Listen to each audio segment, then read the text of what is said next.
مفتی سلطان کے بیانات کے لیے مفتی سلطان آفیشل کو سبسکرائب کریں۔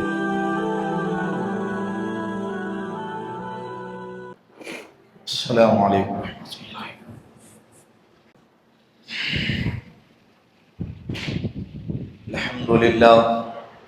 الحمد للہ نحمده ونستعینه ونستغفره ونؤمن به ونتوکل علیہ ونعوذ باللہ من شرور انفسنا ومن سیئات اعمالنا، من يهده الله فلا مضل له ومن يضلله فلا هادي له، ونشهد أن لا إله إلا الله وحده لا شريك له، ونشهد أن سيدنا وسندنا وحبيبنا ومولانا محمدا عبده ورسوله. أما بعد فقد قال الله تبارك وتعالى في القرآن المجيد والفرقان الحميد: فأعوذ بالله من الشيطان الرجيم، بسم الله الرحمن الرحيم. أفحسبتم أنما خلقناكم عبثا وأنكم إلينا لا ترجعون.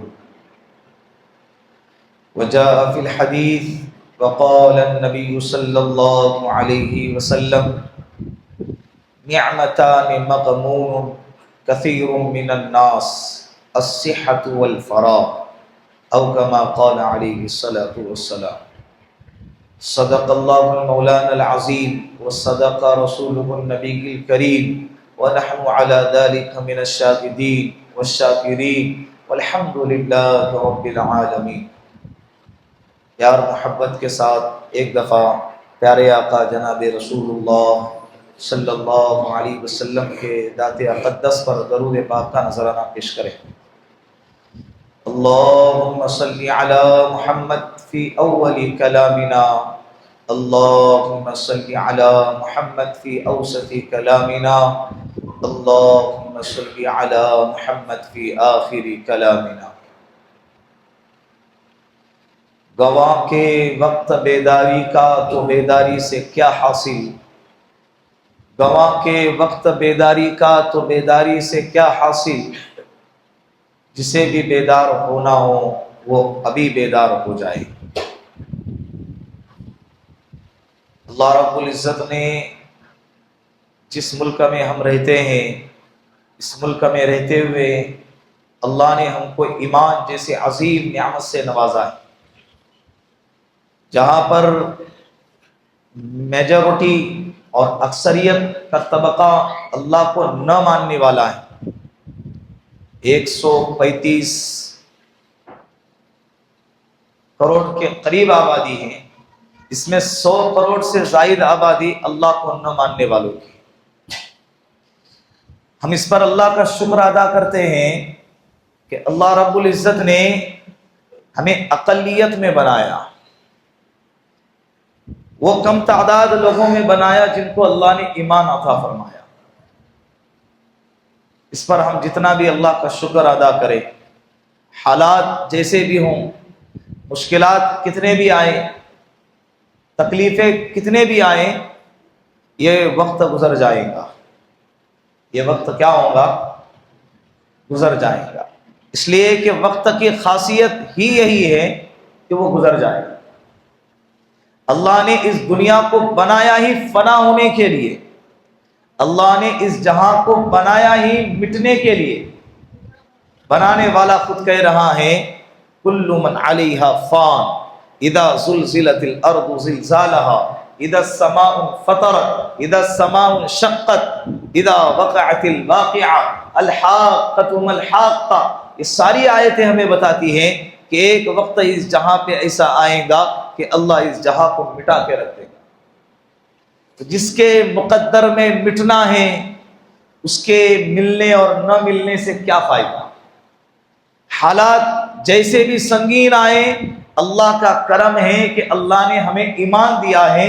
یہ سب سے عظیم نعمت ہے، اور یہ عظیم نعمت اگر موت تک ہمارے ساتھ باقی رہی تو آپ یقین جانیے دنیا میں بھی کامیاب ہیں اور انشاءاللہ آخرت میں بھی کامیاب ہوں گے. مست البأساء والضراء وَالزُّلْزِلُ حَتَّى يَقُولَ الرَّسُولُ مَتَىٰ نَصْرُ اللَّهِ۔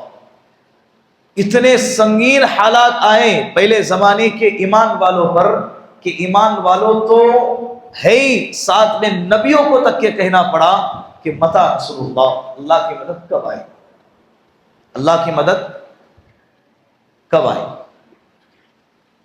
ہم پہ حالات ابھی تک ویسے آئے ہی نہیں، اللہ کرے کہ نہ آئے، اس لیے کہ ہمارے اندر وہ طاقت اور وہ سخت نہیں ہے اس کو برداشت کرنے کی۔ جو حالات اللہ نے صحابہ پر، جو حالات ابھی فلسطین کے مسلمانوں پر ہو رہے ہیں، ہم نے اس کا تصور بھی نہیں کیا، ہم نے اس کا بولو تصور بھی نہیں کیا۔ کیا کیفیت ہے ہمارے ایمان کی، ہم خود جائزہ لے سکتے ہیں۔ گزشتہ جمعہ کو شوال کے 6 روزے اور نفلی عبادات کے عنوان پر آپ لوگوں کے سامنے گفتگو ہوئی تھی۔ سب جانتے ہیں کہ سوشل میڈیا پر ایک جمعہ کا بیان جاتا ہے، ایک نے کمنٹ کیا نیچے، آپ جہاد کا بیان کرو، آپ کیا عبادت کو لے کر بیٹھے؟ پڑوس کے ملک میں جہاد کا فتویٰ دیا گیا فلسطین کے خلاف، اسرائیل کے خلاف، فلسطینیوں کے حق میں۔ حالات کے بدلنے سے مسائل بدلا کرتے ہیں، حالات کے بدلنے سے بولو مسائل بدلا کرتے۔ تمہاری ہماری کیا تیاری ہے؟ بتائیں کیا تیاری؟ ہم ہمارے علاقے کے علماء ہمارے علاقے کے اعتبار سے جو کام کرنا چاہیے تھا وہ کر رہے ہیں۔ ہمارے سامنے بہت سارے تقاضے ہیں ہمارے ملک کے اعتبار سے جس کو ہمارے لیے کرنا ضروری۔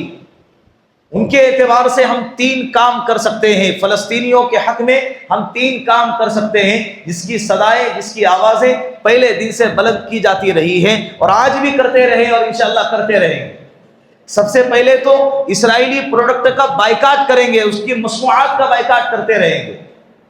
جہاں تک ممکن ہے ہمارے اعتبار سے ہم کوشش کریں گے کہ ان کی بنائی ہوئی چیزیں، ان کی کمپنیوں کی چیزیں ہم استعمال نہیں کریں گے، اس لیے کہ جو نفع ہمارے مال کے ذریعے سے اس ملک کو ہوگا وہ مال کا استعمال ہمارے مسلم بھائیوں کے خلاف ہی کیا جائے گا۔ تو گویا کہ کسی حد تک ہم بھی ان کے ساتھ میں معاون بن رہے ہیں۔ تو سب سے پہلے تو ہم بائیکاٹ کی آواز پہلے دن سے لگا رہے ہیں، اور دوسرے نمبر پر جو ہمارے استطاعت میں ہے کہ ہم اللہ سے دعا کر سکتے ہیں، راتوں میں اٹھ کے اللہ سے اپنی دعاؤں میں ان کے حق میں مانگ سکتے ہیں، اللہ ان کی مدد فرما، اللہ ان کی نصرت فرما، اللہ ان کی حفاظت فرما، اللہ ان کے حال پر رحم کا کرم کا معاملہ فرما۔ دعائیں کر رہے، کون نہیں کر رہا ہے بتائے؟ نمازوں کے بعد شب کے اندر عیدین کے عنوان پر ان کو یاد کر کے ہم دعائیں کریں۔ اور تیسرے نمبر پر جتنا ممکن ہو سکے ہم کوشش کر رہے ہیں دیگر علاقوں سے بھی، اپنے علاقے سے بھی، کہ مالی اعتبار سے ان کا تعاون کیا جائے، کھانے پینے کے اعتبار سے ان کا تعاون کو پہنچایا جائے، وہ بھی کر رہے ہیں اور انشاءاللہ کرتے رہیں گے۔ ہاں یہ الگ بات ہے کہ جتنا حق ادا کرنا چاہیے تھا اتنا ہو سکتا ہے کہ حق ادا نہ ہو، کمی ہو، کوتاہی ہو، اس معاملے میں ہم یہ بات کہہ سکتے ہیں۔ لیکن ہمارے علاقے کے اعتبار سے کہیں کہ بھئی جہاد کا فتویٰ دینا چاہیے اور یہ کرنا چاہیے، بات کہنے میں آسان لگتی ہے، ہماری کیا تیاری ہے؟ ہم یہ 3 کام کے مکلف ہیں۔ اور رہی بات ہمارے ملک کے اعتبار سے، تو ہمارے ملک میں جو تقاضے ہمارے سامنے ہیں، وقف بل جو پاس کیا گیا، الحمدللہ اللہ کا شکر ہے کہ امید افزا ایک خبر آئی ہے کہ سپریم کورٹ کے اندر اس بل کو روک دیا گیا ہے اور 7 دن کا وقت دیا گیا ہے۔ سامنے والے پارٹی کو کہا گیا کہ 7 دن میں ان سوالوں کے جوابات ہمارے سامنے پیش کریں۔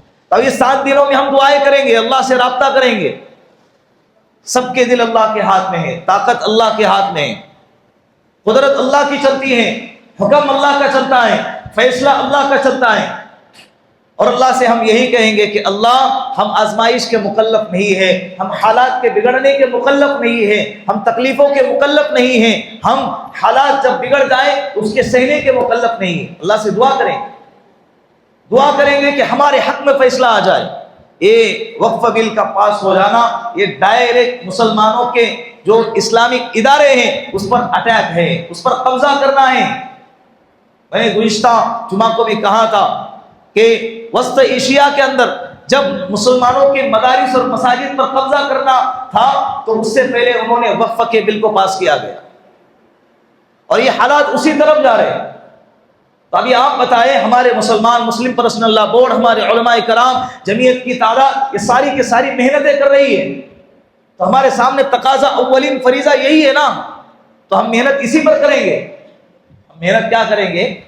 بولو، اسی پر محنت کریں گے۔ ہمارے سامنے یہی تقاضا ہے، ہمارے لیے یہی جد و جہد کی چیز ہے، آپس میں اتحاد بنائے رکھیں گے۔ میں نے کہا تھا کہ مسلمان چاہے وہ اہل حدیث کے طبقے سے تعلق رکھنے والا ہو، چاہے وہ بریلوی طبقے سے تعلق رکھنے والا ہو، چاہے وہ تبلیغی طبقے سے تعلق رکھنے والا ہو، کسی بھی طبقے سے تعلق رکھنے والا ہو، اگر وہ مسلمان ہے تو اس کو ہوش کے ناخن چبانے چاہیے۔ اس لیے کہ بل یہ جو پاس کیا جا رہا ہے، یہ صرف تبلیغی حضرات کے خلاف نہیں، اہل حدیث حضرات کے خلاف نہیں، یہ بریلوی حضرات کے خلاف نہیں، یہ مسلمانوں کے خلاف ہے، ان کی جائیدادوں کے خلاف ہے۔ ہمارے آبا و اجداد نے ہمارے خون پسینے کی کمائیوں کو اللہ کے نام پر مسلمانوں کے نفع کے لیے، ترقی کے لیے جو وقف کیا ہے، اس کے لیے انہوں نے جو جدوجہد کی ہے، جو قربانی پیش کی ہے، وہ ساری کے ساری قربانیوں پر پانی پھیرنے والا بل ہے۔ اس کے لیے ہم اس کے خلاف کھڑے ہیں، آواز اٹھائی جا رہی ہے، اور اس معاملے کے اندر الحمدللہ دلت سماج بھی ہمارے ساتھ ہے، سکھ سماج بھی ہمارے ساتھ ہے، سیکولر طبقہ جو ذہن رکھنے والا ہے وہ طبقہ بھی کیا ہے، ہمارے ساتھ ہے۔ چند فیصد لوگ سامنے کھڑے ہیں، لیکن ان کی آواز میڈیا کی آواز کے ساتھ ملی ہوئی ہے، میڈیا کی آواز ان کے ساتھ ملی ہوئی ہے، اس لیے شور زیادہ نظر آ رہا ہے۔ شور کیا ہو رہا ہے؟ زیادہ نظر آ رہا ہے، اس کی آوازیں گونج رہی ہیں، اس لیے کہ میڈیا ان کے ساتھ۔ تو ہماری ذمہ داری ہے کہ ہم سب سے پہلے تو دعائیں کرتے رہیں گے، اللہ سے ہمارے حق میں فیصلہ مانگتے رہیں گے انشاءاللہ۔ بات سمجھ میں آ رہی ہے؟ تو اللہ کا شکر ہے کہ یہ 7 دن تک چل جائے، کہ بعد میں کیا ہوگا یہ اللہ کے ہاتھ میں۔ وما تدری نفس ماذا تکسب غدا، اللہ قرآن میں کہتا ہے سورہ لقمان کی آخری آیت ہے کہ کل کیا ہوگا یہ اللہ کے علاوہ کوئی نہیں جانتا۔ لیکن دعائیں تقدیر معلق کو بدل دیتی ہے، دعائیں تقدیر معلق کو کیا کر دیتی ہیں؟ بدل دیتی ہے۔ دعا سب سے پاورفل عبادت ہے، سب سے پاورفل عمل ہے، یہ اللہ سے منوائے کہ اللہ یہ بل کو ہمارے حق میں پاس کروائے۔ اس لیے کہ اگر یہ بل ہمارے خلاف چلا گیا تو ہمارے جو بڑے اس کی سنگینیوں کو ہمارے سامنے رکھ رہے ہیں کہ آئندہ مسجدوں میں جانا بھی بڑا مشکل ہو جائے گا۔ اسی لیے بیدار ہونا ضروری ہے، بیدار ہونا کیا ہے؟ ضروری۔ یہ مسائل ہیں جن کا تذکرہ بہت زیادہ ضروری ہے۔ اگر ہم اس کا تذکرہ بھی نہ کریں تو بہت ساری تعداد آج بھی ایسی ہیں جو صبح سے لے کر شام تک اپنے کاروبار میں لگی ہوئی ہے، انہیں دنیا میں کیا ہو رہا ہے، ملک میں کیا ہو رہا ہے، اس سے کوئی لینا دینا نہیں، اور ان کو اس سے کوئی سروکاری نہیں ہے، کوئی علم نہیں ہے۔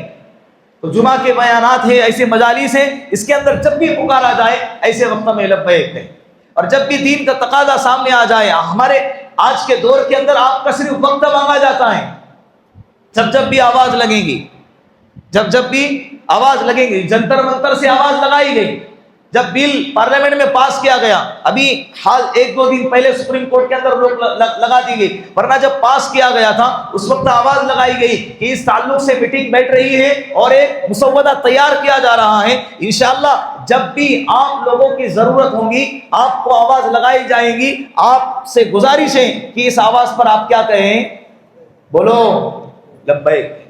یہاں اگر آئے تو سمجھ جائے کہ واقعتاً آپ کے دل میں جہاد کا جذبہ ہے، یہاں آنے سے کترا رہے، یہاں آنا نہیں ہو رہا ہے، یہاں خالی جگہ ہے، اور حضرت گھر میں بیٹھے بیٹھے کمنٹ کر رہے نیچے، کیا کس کا فتویٰ لگاؤ؟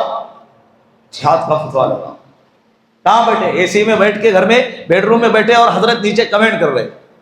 اور جب ان سے کہا جاتا ہے کہ ہمارے لیے وقت کا تقاضا یہ ہے، مسجدوں کو بچانا ہے، مدارس کو بچانا ہے، اور ہمارے اداروں کی حفاظت کرنا ہے، اس کے حق میں باہر نکلنا ہے، نہیں ہم یہ چھوٹے موٹے جہاد نہیں کرتے، حضرت اندر بیٹھے ہوئے، تو اس سے قوم کے اندر بیداری پیدا کرو۔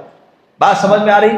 ایک دوسرا عنوان آج کا، اللہ کے رسول صلی اللہ علیہ وسلم نے فرمایا نعمتان مغبون کثیر من الناس، بخاری شریف کی حدیث ہے کہ 2 نعمتیں ایسی ہیں کہ امت کا، لوگوں کا اکثر طبقہ اس نعمت کے معاملے میں غفلت میں پڑا ہوا، سستی میں ہے، خسارے میں ہے اور لاپرواہی میں پڑا ہوا ہے۔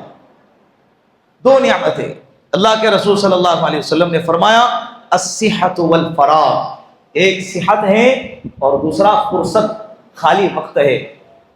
ایک صحت اور دوسرا بولو خالی وقت ہے۔ صحت کے اعتبار سے اتنے لاپرواہ ہیں کہ جب بیمار ہو جاتے ہیں تو دوائیوں کی تلاش میں دوڑتے ہیں، ڈاکٹروں کی تلاش میں دوڑتے ہیں، طبیبوں اور حکیموں کی تلاش میں دوڑتے ہیں۔ اللہ نے جب صحت دی تھی اس کی حفاظت نہ کی۔ ایمان کے بعد جتنا ایمان کی حفاظت کی ذمہ داری ہمارے اوپر ہے، تو ایمان کے بعد سب سے زیادہ حفاظت کی ذمہ داری جس چیز کے اوپر ہے وہ کیا ہے؟ انسان کی اپنی صحت ہے۔ جب صحت ہوگی تو انسان کیا کچھ نہیں کر سکتا، عبادتیں اچھی طرح ہو سکتی ہیں، ایمان کے تقاضے پورے ہو سکتے ہیں، ایمان کے خاطر جد و جہد کی جا سکتی ہیں۔ بستر پر جب جا کر پڑیں گے اور حالات جب بیماری کے حالات بڑھ جائیں گے اور صحت جب خراب ہو جائیں گی تو اس وقت چاہ کر بھی ہم عبادت کرنا چاہے تو نہیں کر سکتے۔ اسی لیے اللہ نے صحت عطا فرمائی، اس کی کیا کرنی چاہیے؟ بولو حفاظت بھی اور قدر بھی، حفاظت بھی اور قدر بھی۔ یہ صحت، آپ صلی اللہ علیہ وسلم صحابہ کرام پر صحت کے معاملے میں بڑی توجہ دیا کرتے تھے۔ ایک صحابی کا پیٹ نظر آیا، کہا کہ کیا ہے؟ کہا اللہ کی نعمت ہے۔ صحابی سے کہا اللہ کی نعمت نہیں، یہ اللہ کا عذاب ہے، یہ اللہ کا عذاب۔ قدرتاً جس کا پیٹ باہر ہے وہ الگ، وہ عذاب نہیں ہے، لیکن اگر توجہ دینے کے بعد اگر کم ہو سکتی ہے، اس کے باوجود توجہ نہیں دی جا رہی ہے تو سمجھ جائیں کہ یہ غفلت اور سستی کا شکار ہے۔ تو صحت پر اللہ کے رسول زیادہ توجہ دیتے ہیں۔ غذائیں یہ زیادہ مؤثر ہوتی ہیں انسان کے صحت پر اثر انداز ہونے کے لیے۔ آپ صلی اللہ علیہ وسلم طب نبوی کے اندر آپ کتاب ہیں خرید لینا، اس کے اندر لکھا ہوا ہے صبح سے لے کر شام تک کھانے کا کیا نظام ہوتا تھا۔ ایک طبیب نے مدینہ المنورہ کے اندر اپنی طب کو کھولا، ڈاکٹری دواخانے کلینک کو کھول کر بیٹھ گیا۔ کئی ہفتے گزر گئے، ایک پیشنٹ بھی ان کے دواخانے میں نہیں آیا۔ اس نے پریشان ہو کر باہر نکل کر لوگوں سے سوال کیا کہ بھائی یہ کیا معاجرہ ہے، یہاں کے لوگ بیمار نہیں ہوتے، کیا نظام ہے ان لوگوں کا؟ تو پتا چلا کہ یہ اس وقت تک کھانا کھاتے ہیں جب شدت کی بھوک لگتی ہے، اور اتنا کھاتے ہیں جتنے سے کمر سیدھی ہو جاتی ہے۔ کہ جہاں ایسا نظام ہو یہاں کے لوگ کبھی بھی بیمار نہیں ہو سکتے۔ اپنے دواخانے کو بند کیا اور وہاں سے چلا۔ صحت کی طرف توجہ، تیر اندازی سکھائی جا رہی ہے، نیزہ بازی سکھائی جا رہی ہے، دوڑ لگانا سکھایا جا رہا ہے۔ یہ ساری چیزیں کس وجہ سے؟ صحت کو باقی رکھنے کے لیے، صحت کو اچھا بنانے کے لیے۔ اور صحت بھی ضروری ہے اس لیے کہ اللہ کے رسول صلی اللہ علیہ وسلم نے فرمایا القوی المؤمن خیر من المؤمن الضعیف، ایمان والا، طاقتور ایمان والا کمزور ایمان والے سے زیادہ اللہ کو پسند ہے۔ طاقتور ایمان والا کمزور ایمان والے سے زیادہ اللہ کو پسند ہے۔ طاقتور ایمان والا اللہ کو پسند ہے بنسبت کمزور ایمان والے کی۔ تو ایمان اللہ نے دیا ہے، یہ روحانی طاقت ہے، جسمانی طاقت بھی ساتھ میں ملا لو، یہ بہت ضروری۔ بات سمجھ میں آ رہی؟ صبح سے لے کر شام تک صحابہ کرام کی سیرتیں اٹھا کے دیکھیں، حضرت خالد ابن ولید رضی اللہ عنہ کی زندگی اٹھا کر دیکھیں، صبح سے لے کر شام تک لڑ رہے ہیں۔ 9 تلواریں اپنے ہاتھوں سے ٹوٹی ہیں، دو ہاتھوں سے لڑتے تھے۔ ایک جنگ میں کتنی تلوار ٹوٹی؟ 9 تلوار۔ تلوار لکڑی کی نہیں ہوتی تھی، لوہے کی تلوار ہے، عرب کا لوہا۔ 9 تلواریں ٹوٹ رہی، صبح سے لے کر شام تک لڑ رہے، صحت کا کیا عالم ہوگا؟ تو اپنے صحت کی طرف توجہ دو۔ دوسرے نمبر پر والفراغ، فارغ اوقات، فرصت کی اوقات، اس کو غنیمت جانو۔ اللہ نے وقت دیا ہے ضائع کرنے کے لیے نہیں دیا۔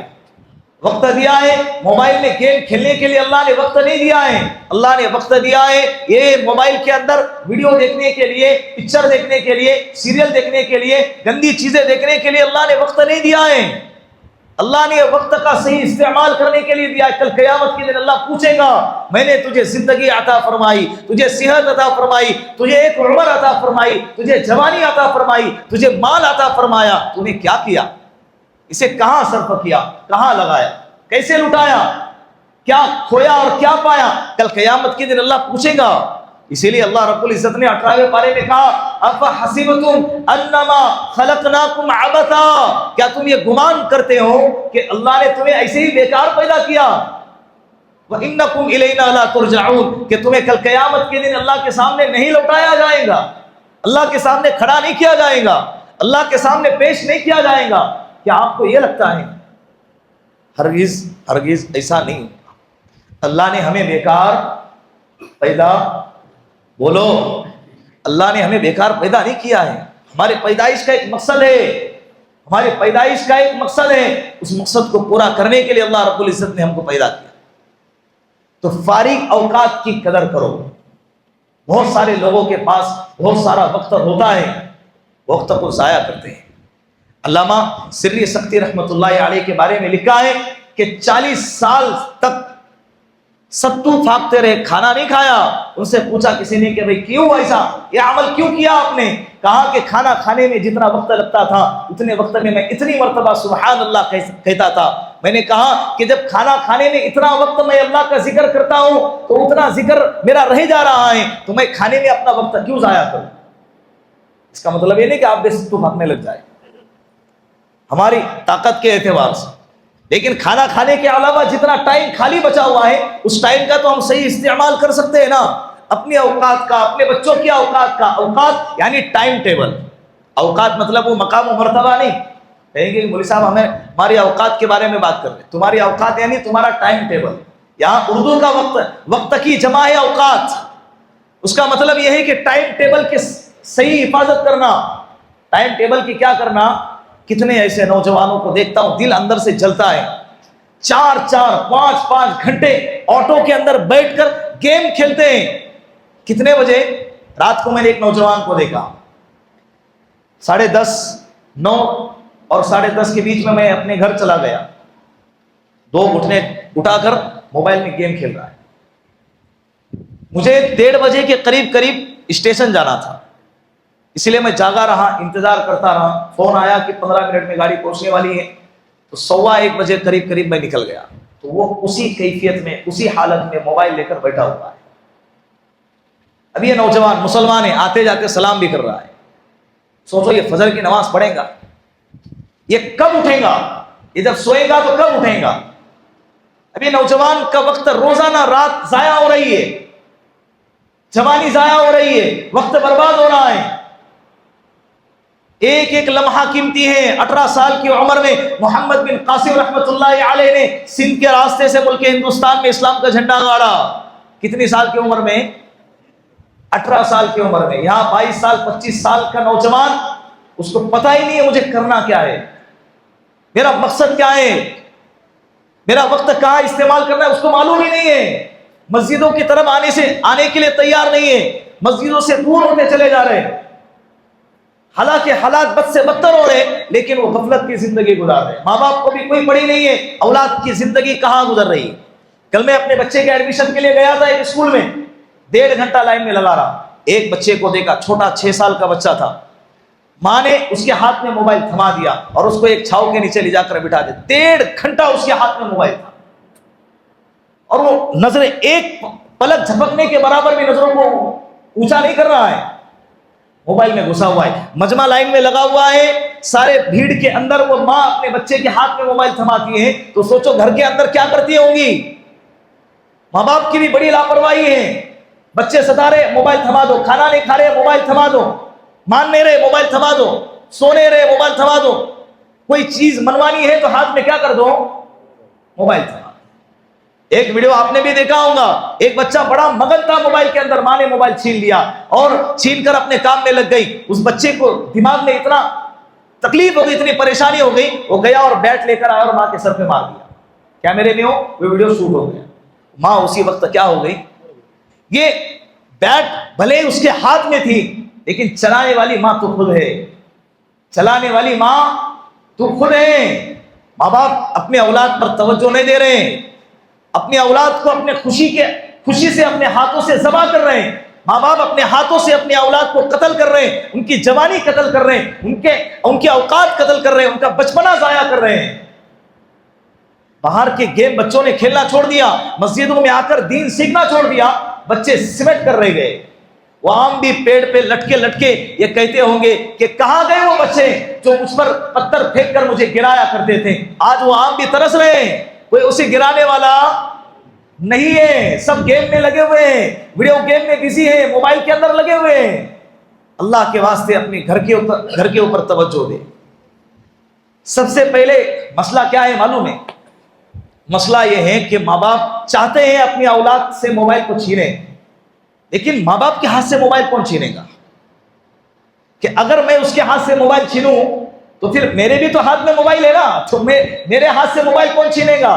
مجھے موبائل دیکھنا ہے، اس کے لیے میں کیا کر رہا ہوں؟ لے وہ پکڑ، پورا پکڑ کے بیٹھ جا۔ اب اس کے اندر وہ کیا کر رہا ہے؟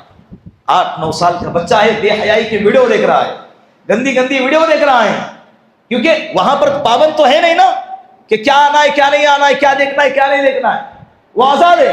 اور آج کل کے بچے اتنے آگے ہیں، 2 قدم 10 قدم آگے ہیں ہمارے، کہ 1 سیکنڈ کے اندر جو دیکھا جا رہا ہے اس سے باہر نکل کے گیم کی طرف چلے جائیں گے اور سامنے والے والدین کو بیوقوف بنائیں گے۔ ایسا ہو رہا ہے، ایسی کارتوسیں آ رہی ہے کہ بچے ہماری باتیں سننے سے قاصر ہیں۔ اللہ کے واسطے اپنے گھروں کی طرف توجہ دیں، اپنے گھروں کی طرف توجہ ہو جائیں، اپنی اولاد کی صحیح تربیت کریں، اپنے اوقات کا صحیح استعمال کریں۔ اللہ نے یہ نعمت دی ہے، اس نعمت کی قدر کریں۔ جب یہ نعمت چھن جائیں گی، جب نعمت سے آپ محروم ہو جائیں گے، اس وقت آپ اس نعمت کے لیے ترسو گے، تب آپ کو یہ نعمت نہیں ملے گی۔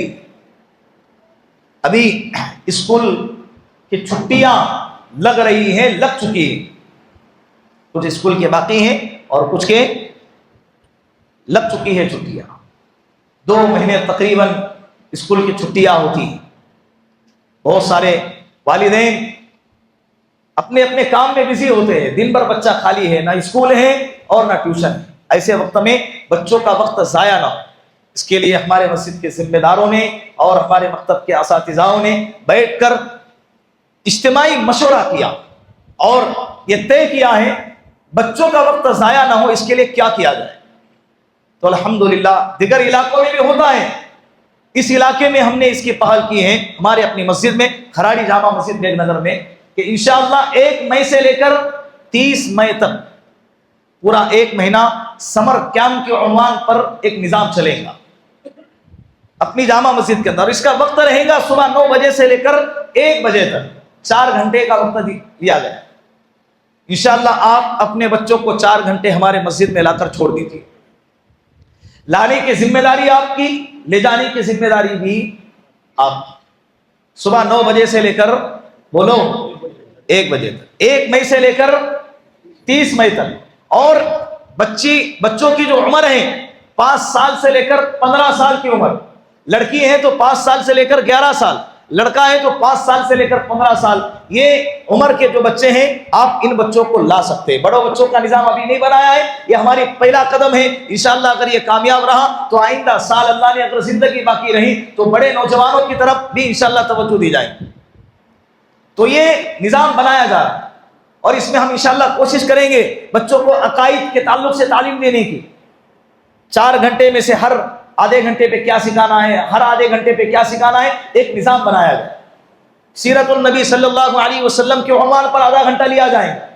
اللہ کے رسول صلی اللہ علیہ وسلم کی زندگی، ان کی پاکیزہ زندگی، ان کے پاکیزہ کہانیاں، سیرت، واقعات بچوں کو سکھائے جائیں، اور سنت النبی صلی اللہ علیہ وسلم بچوں کو سکھائے جائیں گے کہ صبح سے لے کر شام تک، شام سے لے کر صبح تک اللہ کے رسول صلی اللہ علیہ وسلم کی کیا کیا سنتیں تھیں، پیاری پیاری سنتیں بچوں کو یاد کروائی جائیں، اور صبح سے لے کر شام تک کی جو دعائیں اور اذکار ہیں وہ دعائیں انشاءاللہ بچوں کو یاد کروائی جائیں۔